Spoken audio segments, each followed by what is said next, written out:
Thank you very much for attending this event. I'm very sorry not to be with you, but a last-minute change of plan meant that that was not possible. I'd like to talk to you this morning about the importance of non-proliferation and creating a world free of weapons of mass destruction. Particularly, of course, how crucial the creation of a Middle East weapon of mass destruction free zone would be in realising this aim. And I was very pleased to be able to represent the United Kingdom at the International Atomic Energy Agency conference in Vienna just a few days ago in relation to this. Let me say something first about the importance of the Nuclear Non-Proliferation Treaty. It is the cornerstone of what we are trying to do in keeping the world free or reducing the number of nuclear weapons. This began to take off in the 1960s. Those of you who are keen students of history will know that President Kennedy at that time spoke about maybe in the 1970s between 20 or 25 nations having access to nuclear weapons. Well, in fact, that's not been the case. The Nuclear Non-Proliferation Treaty has been one of the unsung successes of international diplomacy of the last 50 years. Fewer than 10 nuclear nations now exist. The number of nuclear weapons in the world is less than at any time since the 1950s. This is a huge achievement, but we cannot take this work for granted or the success of the treaty for granted, and I think there are a number of challenges that it faces. There's nuclear programs in Iran and North Korea about which we're not sure. There's an increasing threat posed by terrorists who want to get hold of nuclear materials. There's the increasing use of civil nuclear power and therefore the danger of proliferation through that way. And if there's a fraying of the international consensus that underpins the treaty. So this is a critical time for efforts to ensure that the Non-Proliferation Treaty is still fit for purpose and to counter nuclear proliferation. The United Kingdom, along with a number of other countries, realises this need to act, and we're doing everything we can to put things into practice. We're signing and ratifying the Comprehensive Test Ban Treaty, for example, and encouraging its entry into force. We're ceasing the production of fissile material for military purposes and working to achieve a fissile material cut-off treaty. We're working with P5 and Asian countries to make progress on a Southeast Asian nuclear weapon-free zone. We're actively ensuring that sanctions continue to be implemented against Iran and North Korea. And we're leading work on information security for the Nuclear Security Summit in 2012, and although despite all our efforts, we know there's still much work to be done. We're working hard to make real progress on the action plan agreed by all states parties at the NPT review conference last year.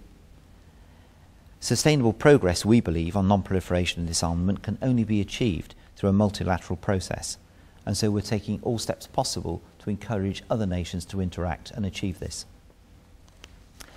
The sort of things we're doing are to actively encourage the strengthening and further adoption of safeguard measures used to verify that a state is not developing a nuclear weapons program, and we're looking to strengthen non-compliance and withdrawal mechanisms to ensure there are stronger consequences for those who don't abide by their treaty obligations. Now let me say a bit more about the Middle East weapon of mass destruction free zone. One important priority for us is making progress towards this conference, which we believe will lead to the creation of a Middle East weapon of mass destruction free zone. A resolution calling for this was first introduced at the 1995 Non-Proliferation Treaty Review Conference. It's an issue of key importance. It's not only a nuclear resolution, but one that addresses all weapons of mass destruction. It's vital for the security of the region, and of course the concerns there are not just nuclear. But unfortunately, for understandable reasons, it's also an issue which is very difficult to bring to resolution. Progress towards such a zone is not only reliant on the willingness of states involved to enter into a treaty, but it also depends on the resolution of a number of other international and regional issues. Firstly, of course, there's the ongoing Arab-Israeli standoff regarding Israel's nuclear capabilities. This continues to cause hostility and resentment amongst Arab states.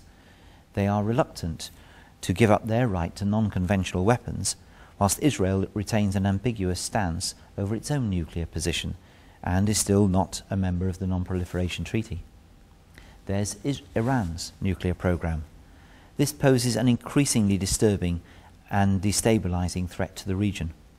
Until Iran adheres to its international obligation and cooperates fully with the International Atomic Energy Agency, we can have no confidence in the development of its nuclear programme and that it is only for peaceful purposes.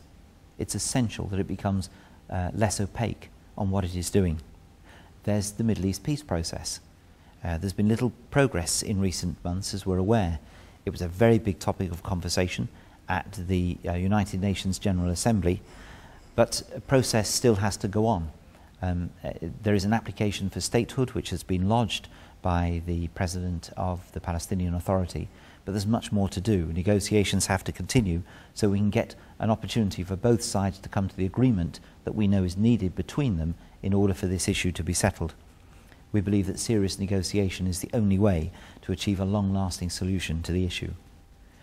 A further issue, of course, has been the development of what is called the Arab Spring during the course of this last year.